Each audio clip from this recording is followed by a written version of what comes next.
कंचन के बेटे ऋषि की शादी कहीं नहीं हो रही थी। एक तो ऋषि मोटा, ऊपर से कमाई भी कोई खास नहीं। लेकिन कंचन को तो शौक था मॉडर्न बहू लाने का, और उसे एक दिन ऐसी लड़की मिल भी जाती है। हमें तो आपका ऋषि बहुत पसंद है, लेकिन मैं आपको साफ साफ बता देती हूँ, मेरी बेटी के शौक थोड़े से अलग है बहन जी। अरे बहन, हमें सब पसंद है। आपकी प्रियंका जैसी लड़की की तलाश मुझे कब से थी। जींस पहनकर अंग्रेजी में गिटर पिटर बोला करे। अरे बहन जरा सुन तो लो, मेरी बेटी के शौक क्या क्या है। अरे नहीं नहीं बहन, बस लड़की को देख लिया तो सब कुछ देख लिया। आप ना शादी की तैयारी करो, और वो जरा सामान की लिस्ट भी दी है ना मैंने। हाँ बहन जी, सारा सामान शादी से एक दिन पहले ही आपके दरवाजे आ जाएगा। मजा आ गया, मजा आ गया। अब तो बस आप शादी की तैयारी करो। प्रियंका के माता पिता के जाने के बाद कंचन का पति उससे कहता है, अरे भाग्यवान, तुम तो कुछ ज्यादा ही जल्दी दिखा रही थी शादी की। अरे बोलने तो देती, लड़की की माँ क्या बोलना चाह रही थी। अरे आप चुप रहिए जी, कुछ पता भी है आपको, बस मुफ्त में बोले जा रहे हैं। मेरी दोस्त शशि की बहू देखी, लंबी पतली और पढ़ी लिखी, हजारों में कमाई और संस्कारी भी। अरे पर जब वो मेरी बहू देखेगी तो जल भुन जाएगी। लेकिन तुम तो शादी ऋषि के लिए कर रही हो ना, या शशि के लिए? तुम्हारा लड़का कुछ कमाता भी नहीं है, और शरीर भी भगवान की दुआ से फूलता ही जा रहा है। फिर बोले आप हैं? फिर बोले आप? मैंने कहा ना, प्रियंका जैसी जींस पहनकर अंग्रेजी झाड़ने वाली बहू किस्मत वालों को ही मिलती है। चुप रहिए आप। पति के लाख कहने पर भी कंचन ऋषि की शादी प्रियंका से करवा देती है। लेकिन प्रियंका जैसे ही घर में आती है, वैसे ही जोर जोर से चिल्लाकर नाचने लगती है। आज मेरे यार की शादी है, आज मेरे यार की शादी है। अरे नाचो मां नाचो।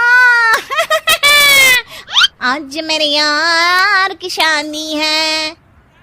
कंचन, उसका पति और ऋषि ये देखकर हैरान रह जाते हैं। लग रहा है बहू को शादी की बड़ी खुशी है। हाँ हाँ, बहू क्यों नहीं, हम भी नाचेंगे। अरे नाचो नाचो जी, मुंह क्या देख रहे हो, चलो चलो नाचो, बहू कह रही है। कंचन ये कहकर प्रियंका के साथ नाचने लगती है। ऋषि और उसके पिता वहां से चले जाते हैं। अगले दिन कंचन अपनी सहेलियों को प्रियंका से मिलवाने के लिए घर बुलाती है, जहाँ शशि भी आती है। अरे शशि, कैसी हो?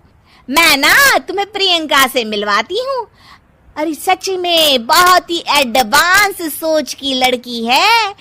कितने मॉडर्न ख्यालात है उसके, पता है तुम्हें? अरे हाँ कंचन, जरूर। बच्चों की शादी अच्छी ही होनी चाहिए, और वैसे भी तुझे तो शुरू से ही ऊंचे ख्याल की बहू चाहिए थी। तभी कंचन की सहेली कहती है, अरे कंचन, बुलाओ ना प्रियंका को, हम भी मिल ले। अरे बहू प्रियंका, जरा बाहर तो आना। कई बार आवाज देने के बाद भी प्रियंका बाहर नहीं आती है, तो कंचन को बुरा लग जाता है। वो उसे लेकर बाहर आती है, लेकिन ये क्या, प्रियंका लड़खड़ाती हुई बाहर आती है और उसके हाथ में शराब की बोतल होती है।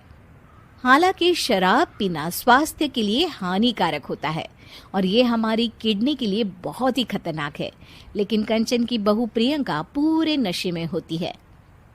अरे इतने सारे लोग। ये कहकर वो शशि के पास जाती है। आंटी जी, पत्ते खेलेंगी, पत्ते। अरे दूर हो, दूर हो, तुम्हारे मुंह से तो शराब की बदबू आ रही है। अरे कंचन, माना तुम्हें मॉडर्न बहू चाहिए, लेकिन आधुनिकता का मतलब ये तो नहीं ना। बुरा ना मानना कंचन, तुम्हें पता था कि तुम्हारे बेटे की कमाई और शरीर दोनों ही ठीक नहीं है, तो तुम्हें उसी हिसाब की लड़की से शादी करवानी चाहिए थी। ऐसा कहकर सभी औरतें वहां से चली जाती है। तभी प्रियंका की माँ कंचन के घर आती है। अरे बहन जी, बड़ी चालाक निकली आप तो। बिना बताए अपनी पियक्कड़ बेटी मेरे लायक बेटे के गले में बांध दी। आय हाय, बड़ी आई बिना बताए। उस दिन जब मैं ये बात बता रही थी तो तुम तो सुनने को भी तैयार नहीं थी। अब भुगतो तुम। ये कहकर वो वहां से वापस चली जाती है। सबके जाने के बाद कंचन अपना सर पकड़ लेती है। हाय रे, आधुनिकता की अंधी दौड़ में मैं अपनी संस्कृति ही भूल बैठी थी। अब तो राम ही बचाए मुझे।